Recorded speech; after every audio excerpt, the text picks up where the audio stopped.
હાય મિત્રો, મનીષના જય શ્રી કૃષ્ણ. હું મારો લોંગ વિડીયો બનાવી રહ્યો છું, પણ મને કંઈ કોમેન્ટ નથી આવતો. કોમેન્ટ એટલા માટે કહું છું કે મને કોમેન્ટ કરો ને તો મને ખુદને ખબર પડે કે મારા વિડીયોનું કન્ટેન્ટ કેવું છે, હું કેવા વિડીયો બનાવી રહ્યો છું, તમને લોકોને પસંદ પડે છે કે નહીં. કેટલી વાર આવું કીધું છે તો મને પ્લીઝ કોમેન્ટ કરજો. બીજી વસ્તુ કે સોરી હું આવું કહું છું, પણ જો કદાચ મારા વિડીયો ના ગમે તો જે લોકો જોતા હોય સ્કીપ કરવાની છૂટ છે. પણ એટલું તો 100% કહીશ કે મારા વિડીયોની અંદર તમને કંઈક ને કંઈક જાણકારીને નવું જાણવાનું મળશે. હું આજે બેઠો તો મને એક વિચાર આવ્યો કે કેટલા લોકો છે કે જેને 80ના બોર્ન છે, 81 82ના બોર્ડના, 80ની બોર્ડના છે, ટૂંકમાં આજથી 20 25 30 વર્ષ જૂના પહેલેના જન્મના છે. એટલામાંથી વસ્તુ યાદ કરાવું છું કે એ જમાનો અલગ હતો યાર. એને જેની જિંદગી જીવેલી છે, એનું જેને બચપન છે ને, જે અત્યારે યાદ કરતા હોય, જે વ્યસ્ત જિંદગીમાં હોય ને, એ આ મારા વિડીયો જોજો કે તમારું બચપન કેવું હતું યાર.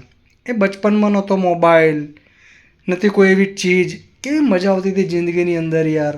ભાઈબંધો મળતા હતા, ગલી ડંડા રમતા હતા, ભમેડા હતા, લખોટી હતી, છાપો રમતા હતા, એક સાયકલ પર બે સવારી જતા હતા, નદીએ નાહવા જતા હતા.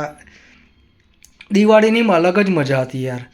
દિવાળી આવતી હતી, આપણા પપ્પા ફટાકડા લાવતા હતા, નવા કપડાં હતા, નવા કપડાનો પહેરવાનો ઉત્સાહ. નવું વરસ આવે, આપણે ઊંઘીએ ના, નવા વરસના દિવસે સવારે વહેલા ઉઠી જઈએ. ઉઠીને કેવું કોઈ સોસાયટીમાં રહેતા હોય કે ફળિયામાં રહેતા હોય કે ચાલમાં રહેતા હોય તો આપણે કેવું એકબીજાના ઘરે જઈને સ્પેશિયલ પગે લાગીએ. ત્યાં ભલે 1 રૂપિયો આપતા હતા તે વખતે પગે લાગવાના, પણ પૈસા ભેગા કરતા હતા, બધાની ત્યાં નાસ્તા કરતા હતા, નાસ્તો કરીને પેટ ભરતા હતા. સાંજ પડે બધા ભેગા થાય, તારા કેટલા રૂપિયા ભેગા થયા, તારા કેટલા રૂપિયા ગયા, કોઈ કે મારા 10 રૂપિયા, કોઈ 11 રૂપિયા, કોઈ કે 17 રૂપિયા. પણ એ રૂપિયાની જે વેલ્યુ હતી ને, એની વેલ્યુ જ કંઈ અલગ હતી. એ પૈસા ભેગા કરીને નાસ્તો કરવા જઈએ, કાં તો નવા વર્ષમાં પિક્ચરની ટિકિટ બી 3 રૂપિયાની આવતી હતી. પિક્ચર જોવા જતા હતા, મોજ મસ્તી કરતા હતા, કેવી મજા આવતી હતી. અને તમને ખબર છે કે આપણી સ્કૂલમાં વેકેશન પડી જાય અને વેકેશન પડ્યા પછી જ્યારે આપણી સ્કૂલો ચાલુ થતી હતી તેવા ટાઈમે આપણાને અપાયેલા પપ્પાના જે સારા ઘરના લોકો હતા એની વાત કરું છું કે નવા કપડાં અપાઈ દીધા હોય, નવી બુક હોય, નવી બેગ હોય, ચોપડા મૂકવાની, ચોપડા પર નવા કવર ચડાવેલા હોય અને કંપાસ નવા લીધો હોય એ હોય. અને કેવી એમ મસ્ત જિંદગી હતી યાર. આપણે એ કપડાં પહેરવા માટે સ્કૂલ ખુલવાની રાહ જોઈએ અને સ્કૂલ ખુલે, નવા નવા કપડાં પહેરીને જઈએ, મસ્ત મજાની જિંદગી, દોસ્તો. અને આપણે તે વખતે સ્કૂલની અંદર બી ટિફિનમાં શું લઈ જતા હતા ખબર છે? અથાણું ને ભાખરી, શાક ને ભાખરી, હાંડવો, પૂરીને અથાણું, આવું બધું લઈએ. બધા 4-5 ભાઈબંધો ભેગા થઈએ, જોડે નાસ્તો કરીએ. હમણાંનું જનરેશન મોબાઈલ, જન્મતાની સાથે 4-5 વર્ષનું થશે, છોકરાના હાથમાં મોબાઈલ પકડાવશો, મોબાઈલ હશે તો જ નાનું છોકરું ખાશે, બાકી ખાય પણ નહીં. અત્યારના છોકરા ટેલેન્ટેડ બી એટલા છે. હું એવું નહીં કહેતો કે ભાઈ અત્યારના છોકરાઓનું ઇંગ્લિશ, એ લોકોનું એજ્યુકેશન આપણા કરતાં હાઈ લેવલનું છે, એ લોકોનું એજ્યુકેશનનું બોધરેશન પણ વધારે છે આપણા કરતાં. પણ જિંદગીની મજા નીકળી ગઈ એમની લાઈફમાંથી. દોસ્તી શું કહેવાય, ભાઈબંધી શું કહેવાય, પેલું કહે છે ને જે રિલેશન્સ, હ્યુમન બિંગ એમનામાં મરવા માંડ્યું ધીરે ધીરે. આ ટૉપિક બનાવવાનું મારું કારણ એક જ છે કે બે જનરેશનને કમ્પેર કરવાનું રીઝન એક જ છે કે એ જનરેશનની અંદર બી લોકો જીવતા હતા. અને એ જનરેશનની વાત મેં એટલે જ કરી કે આપણા જનરેશનમાં તો બધાને ખબર છે, કાકા મામા, ફોઈ ફુવા, જીજાજી, બેન, બનેવી, ભાઈ, ભત્રીજો, બધું ખબર છે. હવેનું જે જનરેશન આવી રહ્યું છે ને, આપણા છોકરાઓ છે ને, અને આપણા છોકરાઓના જે લગ્ન થશે ને, તો અત્યારે એક જનરેશન ચાલે, અમે બે અમારું એક જે અત્યારે ટ્રેન્ડ ચાલી રહ્યો છે ને, એમાં શું થશે? આવતા 15 વર્ષ પછી કે આવતા 20 વર્ષ પછી છોકરાને રિલેશનની ખબર જ નહીં હોય. કાકો કોણ છે ને, બા કોણ છે ને, ફોઈ કોણ છે ને, ફુવા કોણ છે ને, ભત્રીજી કોણ છે ને, બેન કોણ છે, કશી ખબર જ નહીં હોય. બીજી વસ્તુ, એનામાં લાગણી નામની વસ્તુ જ નહીં હોય. કમ નહીં હોય, ખબર છે? જેવો છોકરો જન્મે ને એટલે એનું બચપન તો તેલ લેવા ગયું. બચપનની તો વાત જ નહીં કરવાની. નાનો છોકરો જો સદ્ધર ફેમિલી, હસબન્ડ વાઈફ સારા કમાતા હોય તો છોકરાને નાનપણથી પેલી શું કહેવાય યાર, મેળ રાખી દેશે, એ પાલવશે, કાં તો માં પાલવશે, માં એને પણ રાખતી હશે તો હાથમાં મોબાઈલ આપી દેશે. નાનપણથી જો બોલતો થાય ABCDEFGHIJ કે ચાલુ કરી દેશે. બરાબર, ઇંગ્લિશમાં બોલતા શીખવાડી દેશે. કમ્પ્લેટ નાનો હશે તારથી એને કમ્પ્લેટ એક જ મગજમાં સેટ કરશે, ભણીશ તો કંઈક બનીશ. સાચી વાત છે, ભણશે તો જ કંઈ બનશે. એના વગર આ દુનિયામાં અને હવેના AIના જનરેશનમાં ભણ્યા વગરનો કોઈ ઉદ્ધાર નથી. આઈ એક્સેપ્ટેડ ધેટ.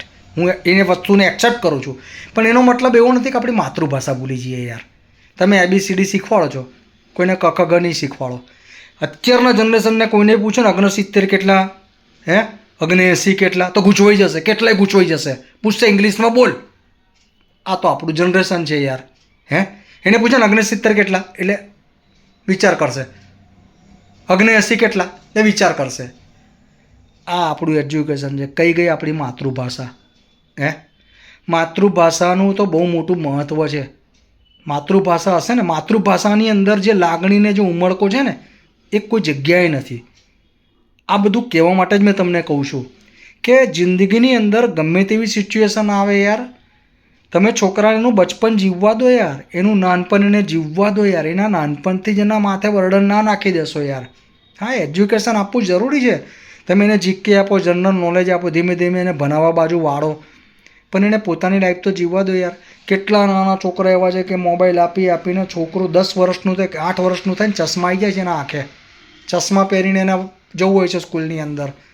નાના છોકરા એટલા બધા જબરજસ્ત થઈ ગયા છે કે મોટાઓ વાત કરતા હોય ને એમાં મોટાને જેવો જવાબ આપે ને તો મોટો શોખ થઈ જાય કે નાનો છોકરાએ આવો જવાબ આપ્યો. એની મા બાપે શીખવાડ્યું હશે, એના મા બાપે એને કશું શીખવાડ્યું જ ના હોય, પણ એને પોતે જેટલું નોલેજ હોય ને કે એવો જવાબ આપી દે ને કે આમેવાળો સુન્ન મારી જાય. આટલું બધું પાવરફુલ માઇન્ડ એ લોકોનું થઈ ગયું છે. બરાબર. બીજી વસ્તુ, પહેલાંના જમાનાનું તમે ખાવાનું પીવાનું જુઓ, અત્યારના જમાનાનું ખાવાનું પીવાનું જુઓ યાર. મેગી ને પિસ્તા, આપણે શું કહેવાય, પાસ્તા ને પીઝા ને પાણીપુરી ને. આપણી વખતે ખાવાનું કેવું હતું? હાજે કઠોળ ને ભાખરી, સવારે દાળ ભાત શાક રોટલી, સવારે નાસ્તાની અંદર પાપડ પૌવા ખાખરા જે હોય તે, ભાખરી દૂધ ચા. બરાબર. કેટલા વર્ષો સુધી તો ચા દૂધ આપતા હતા.